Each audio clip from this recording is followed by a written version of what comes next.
Hey everyone, I welcome you all to my channel inside BI। और आज इस video के अंदर हम लोग डिस्कस करने वाले हैं कि एक डेटा एनालिस्ट की वर्किंग क्या होती है। Will try to understand about the working of a data analyst, and by the time this video ends I will also be talking about my data analyst boot camp, and we'll also see that how that data analyst boot camp is going to be beneficial for you if you want to break into the data industry by becoming a data or a business analyst. So एक छोटी सी हम लोग story के बारे में discuss करेंगे, and through that story will try to understand about the working of a data analyst. So हमारी story का नाम है the grocery store mystery, and there is a scenario that's given to you. इस scenario के अंदर let's say एक grocery chain है, और वो ग्रॉसरी चेन का नाम है फ्रेश मार्ट, और उनके अलग अलग लोकेशंस पे कई सारे स्टोर्स बने हुए हैं। तो एक प्राइम लोकेशन है उनकी, उस प्राइम लोकेशन पे भी उनका एक स्टोर बना हुआ है, एंड उस स्टोर के अंदर एक प्रॉब्लम आ रही है कि जो सर्टन प्रोडक्ट्स की सेल्स है वो रिड्यूस हो रही है, ठीक है, वो डिक्लाइन हो रही है। जो स्टोर मैनेजर हैं, अलग अलग स्टोर्स के अंदर अलग अलग स्टोर मैनेजर्स होते हैं, तो इस पर्टिकुलर स्टोर के अंदर जहाँ पे सेल्स रिड्यूस हो रही है, डिक्लाइन हो रही है, उस स्टोर का भी एक स्टोर मैनेजर है। वो स्टोर मैनेजर कुछ सर्टन रीजन सस्पेक्ट कर पा रहे हैं कि किस रीज़न की वजह से हो सकता है सेल्स रिड्यूस हुई हो, बट उसको एग्जैक्टली नहीं पता किस चीज़ की वजह से सेल्स रिड्यूस हुई है, ठीक है। तो आपको as a data analyst let's say hire किया गया ताकि आप डेटा कलेक्ट करो और उस डेटा को एनालाइज करके, इन्वेस्टिगेट करके आप ये बता सको कि एग्जैक्टली किस रीज़न की वजह से सेल्स में रिडक्शन हुआ है, और आपको फिर कुछ रिकमेंडेशन भी देनी है जिससे कि सेल्स में इन्हांसमेंट हो, ठीक है। ये पर्टिकुलर चीज़ के लिए आपको हायर किया गया, and you are working as a data analyst for this particular grocery chain. तो ये सिनेरियो है, दैट्स दी सिनेरियो। अब जब आप एज अ डेटा एनालिस्ट काम करना चालू करोगे इस प्रॉब्लम को सॉल्व करने के लिए, तो सबसे पहले आपको स्टेप 1 में प्रॉब्लम को डिफाइन करना पड़ेगा, ठीक है। तो जब आप एज अ डेटा एनालिस्ट काम कर रहे होते हो तो इट्स बेटर अगर आपको बिजनेस साइड का भी नॉलेज है, आपको डेटा साइड का भी नॉलेज है, so that's going to be very much beneficial for you. But generally जैसे स्टोर मैनेजर ऑब्वियसली स्टोर पे काम कर रहे हैं रेगुलरली, एंड वो बिजनेस के साथ डील कर रहे हैं, तो उनको रोज़ के बिजनेस का पता है, राइट। तो उन्होंने कुछ रीजंस सस्पेक्ट किए, एंड कि इस रीज़न की वजह से हो सकता है सेल्स में डिक्रीमेंट हुआ हो। और जब आप प्रॉब्लम डिफाइन कर रहे हो एज अ डेटा एनालिस्ट, जब आप काम कर रहे हो, तो उन्होंने आपको कुछ इनपुट दिया अपने साइड से।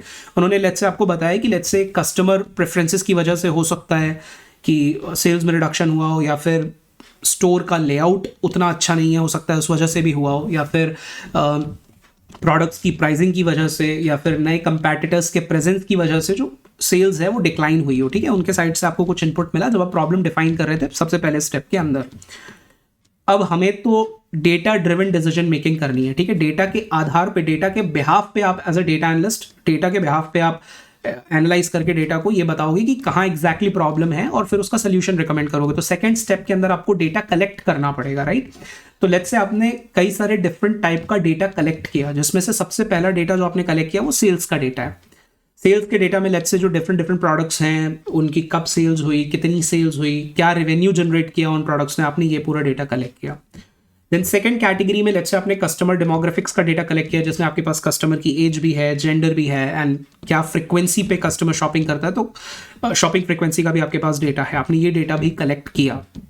देन आपने कंपैटिटर का डेटा भी कलेक्ट किया कि वो जिन प्रोडक्ट्स को सेल करते हैं किस प्राइस पे सेल कर रहे हैं, क्या प्रमोशंस वो रन करते हैं, ये सब भी चीज़ों का आपने डेटा कलेक्ट किया, सो दैट आप पर्टिकुलर प्रॉब्लम पिन पॉइंट करके डेटा के आधार पे बता सको। फिर आपने जैसे आपके यहाँ पे स्टोर पे जो भी कस्टमर्स आते हैं तो उनका जो फीडबैक का डेटा है आपने वो भी कलेक्ट किया, ठीक है। एंड वो डेटा आपने कलेक्ट करके ये पूरे डेटा को आपने बाद में एक्सप्लोर किया, एनालाइज किया।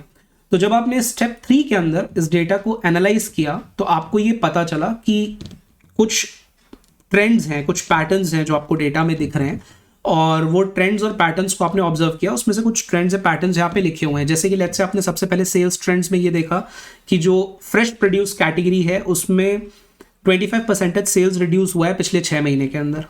पैकेज्ड स्नैक और फ्रोजन फूड के अंदर कोई भी सिग्निफिकेंट चेंज नहीं आया है। कस्टमर डेमोग्राफिक्स में आपने देखा कि जो 25 से 35 ईयर्स ऑफ एज के रेगुलर शॉपर्स हैं वो 30% से रिड्यूस हो गए हैं, जबकि जो ओल्डर कस्टमर्स हैं जो 50 प्लस हैं वो वैसे ही शॉपिंग कर रहे हैं जैसे पहले कर रहे थे, उसमें कोई रिडक्शन नहीं आया।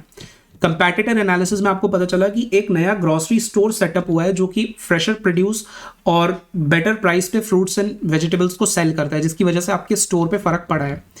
सर्वे इनसाइट्स के थ्रू आपको ये पता चला कि कस्टमर्स ने आउटडेटेड प्रोडक्ट्स की और लैक ऑफ वैरायटी की भी कंप्लेन की। मतलब स्टोर पे कई बार ऐसा होता है कि वैरायटी प्रोडक्ट्स की ज़्यादा वैरायटी अवेलेबल नहीं होती और कई जो प्रोडक्ट्स अवेलेबल होते हैं वो आउटडेटेड होते हैं। तो ये भी कंप्लेन सर्वे फीडबैक्स के थ्रू आपको पता चली। ठीक है, तो ये कुछ चीज़ें थी जो आपने डेटा एनालाइज करते समय, इनसाइट्स निकालते समय आपको ये सारी चीज़ें पता चली। ठीक है, अब क्या है कि यहाँ पे आप देख रहे हो कि स्क्रीन पे पावर बीआई और एक्सेल का नाम लिखा हुआ है। तो ये सब जो डेटा एनालिसिस का काम होता है ना, जो हम डेटा से इनसाइट्स निकालते हैं, ट्रेंड्स निकालते हैं, पैटर्न्स निकालते हैं, उसके लिए हमें सर्टेन टूल्स की ज़रूरत होती है। ये वही टूल्स हैं, पावर बीआई हो गया, टैब्ल्यू हो गया, एक्सेल हो गया। ये सारे टूल्स के बारे में हमने अपने कोर्स में डिस्कस किया हुआ है, क्योंकि आपके पास ये टेक्निकल एक्सपर्टीज भी होनी चाहिए। ठीक है, ये सब काम को कर पाने के लिए। बट अभी हम क्योंकि पहले डेटा एनालिस्ट की वर्किंग को समझ रहे हैं एग्जाम्पल से, तो हम उस चीज़ के बारे में भी बात करें। Later we'll talk about the course as well. तो लेट्स से आपने ये एनालिसिस कर ली, फॉर नाउ यू अंडरस्टूड कि आपने ये एनालिसिस कर ली इन टूल्स को यूज करके।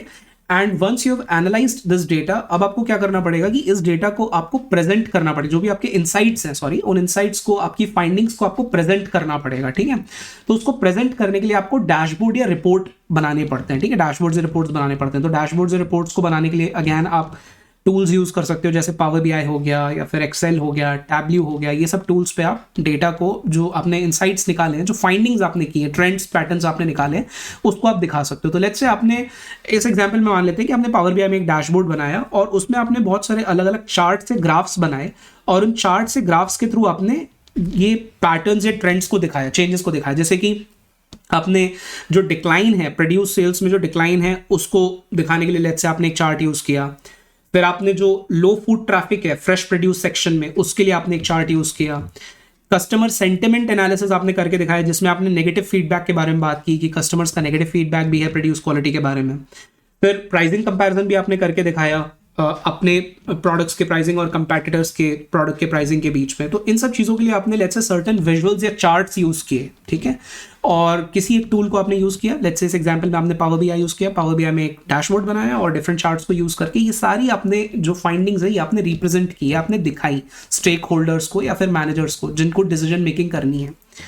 अब आपने ये सारी फाइंडिंग्स या इनसाइट्स दिखाने के बाद आपने कुछ रिकमेंडेशंस दिए। ठीक है, ये सारी चीज़ें डेटा बैक्ड हैं, आपने जो भी चीज़ें की हैं on the basis of the data की हैं। और आपने क्या किया, आपने कुछ रिकमेंडेशन दे दी। जैसे आपने पहली रिकमेंडेशन दी कि आपको प्रोड्यूस क्वालिटी को इंप्रूव करना चाहिए। उसके लिए आपने क्या सुझाव दिया कि लेट्स से जो लोकल फार्म्स हैं उनके साथ आप पार्टनर कर सकते हो ताकि आप fresher fruits and vegetable sell कर सको। Number 2, competitive pricing. ठीक है, you can introduce you told the store to introduce discounts and bundle offers to match the competitive pricing. ठीक है, आपने उनको बताया कि आप कुछ ऐसे डिस्काउंट्स दे सकते हो या बंडल ऑफर्स दे सकते हो जिससे कंपैटिटर की प्राइसिंग मैच कर सको आप। ये सारी चीज़ें on the basis of the data आप उनको बता रहे हो। ठीक है, उसके बाद प्रमोशंस के बारे में आपने रिकमेंडेशन दिया कि आप लेट्स से फ्रेश फ्राइडेज करके कैंपेन चला सकते हो, जिससे फ्रेश प्रोड्यूस को एक सर्टेन डिस्काउंट पे लेट्स से सेल किया जा सकता है, राइट, प्रमोशंस के थ्रू, पर्टिकुलरली फ्राइडेज पे। एंड देन आपने एक और रिकमेंडेशन दी कि आप लेआउट को सुधार सकते हो। They can revamp the layout and they can redesign the store layout to make the produce section more appealing and accessible. क्योंकि कस्टमर जब आएगा स्टोर में, उसको प्रोड्यूस सेक्शन देखने में थोड़ा अच्छा लगेगा, अपीलिंग होगा, तो like that can also help to increase the sales, right. तो आपने वो भी आपने यहाँ पे रिकमेंडेशन रखी। तो आपने अपने साइड से कुछ रिकमेंडेशन रखी। एंड जनरली क्या होता है कि जैसे एज अ डेटा एनालिस्ट हम बेस्ड ऑन द डेटा कुछ हम रिकमेंडेशंस रखते हैं। कई बार जो लोग स्पेसिफिक बिजनेस में काम कर रहे होते हैं उनके भी अपने खुद का भी एक्सपीरियंस एंड नॉलेज होता है। तो कई बार हो सकता है आपके रिकमेंडेशंस में कुछ चेंजेस के साथ वो चीज़ों को इंप्लीमेंट करें। But in this example let's assume कि उन्होंने आपके सारे रिकमेंडेशंस को एक्सेप्ट किया एंड उसको इंप्लीमेंट किया और उसका कुछ आउटकम दिखा। उसका आउटकम ये था कि 3 महीने के अंदर 20% जो सेल्स है वो इंक्रीज हो गई। एंड जो कस्टमर फीडबैक कलेक्ट करते थे स्टोर वाले, उसमें भी आपको पॉजिटिव फीडबैक मिलने लगा। एंड जो फूड ट्रैफिक है, प्रमोशनल कैंपेन्स जैसे फ्राइडे पे कैंपेन्स वगैरह रन करने के लिए आपने रिकमेंडेशन दी थी, तो उससे जो फुटफॉल है, जो फूड ट्रैफिक है, वो भी इंक्रीज हो रहा है, ज़्यादा लोग वहाँ पे स्टोर को विजिट कर रहे हैं। तो ये सब कुछ बेनिफिट वहाँ पे आपके रिकमेंडेशंस को अडॉप्ट करने के बाद वहाँ पे हुआ है। तो आपने क्या किया, आपने अल्टीमेटली स्टोर को या फिर बिजनेस को या स्टेक होल्डर्स को आपने हेल्प किया अपने रेवेन्यू को बढ़ाने में और अपनी सेल्स को इंप्रूव करने में, एनहांस करने में। ठीक है, कुछ डिसीजंस लेकर। तो एज अ डेटा एनालिस्ट जब हम काम कर रहे होते हैं, हमारा यही काम होता है कि हम बिजनेसेस को या स्टेक होल्डर्स को हेल्प करें to take best possible business decisions in least possible time, ठीक है। और यही चीज आपने इस एग्जाम्पल के अंदर इस पर्टिकुलर स्टोर के लिए आपने की है, right. So that's basically the working of the data analyst. And if we will talk about the moral of the story, ये जो story हमने discuss की है, तो आपने यहाँ पे क्या किया, डेटा कलेक्ट किया, उस डेटा को एनालाइज किया, इनसाइट्स रिप्रेजेंट किए, एंड इनसाइट्स रिप्रेजेंट करके आपने बिजनेस को, स्टोर को डिसीजन मेकिंग में हेल्प किया, जिससे कि उनकी सेल्स इन्हांस हुई, ठीक है। तो यही हमारा काम होता है जब हम एज अ डेटा एनालिस्ट काम कर रहे होते हैं। हमारा मेजरली यही काम होता है to help the businesses to take best possible business decisions in least possible time. But जो डेटा हम यूज करते हैं रिपोर्टिंग के लिए, वो जनरली एक ऐसे फॉर्म में होता नहीं है जहां हम उसको डायरेक्टली एनालिसिस या रिपोर्टिंग पर्पसेस के लिए यूज कर पाएं, ठीक है। तो हमें कई बार डेटा क्लीन करना पड़ता है, प्रिपेयर करना पड़ता है, स्ट्रक्चर करना पड़ता है, मॉडल करना पड़ता है, उसके बाद कहीं जाकर हम रिपोर्ट्स या डैशबोर्ड्स बना पाते हैं, जिसके थ्रू हम स्टोरी टेलिंग करते हैं और फिर हम बिजनेसेस को डिसीजन मेकिंग में हेल्प करते हैं, राइट। तो इसके लिए आपको कई सारे टूल्स का और लैंग्वेज वगैरह का आपको नॉलेज होना चाहिए, ठीक है। तो वही सब चीज़ का नॉलेज अक्वायर करने के लिए you can go for our data analyst course, data analyst bootcamp from basics to advanced.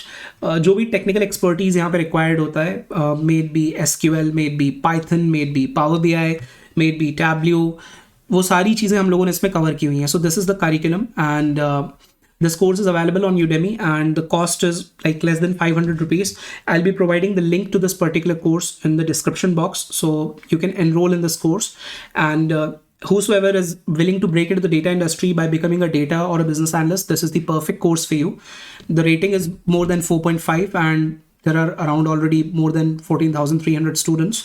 And if I'll talk about the curriculum, so we have like already uploaded more than 66 hours of content. There are around 311 downloadable resources, and we are going to update and enhance this content. As of now, we have already added content for Python.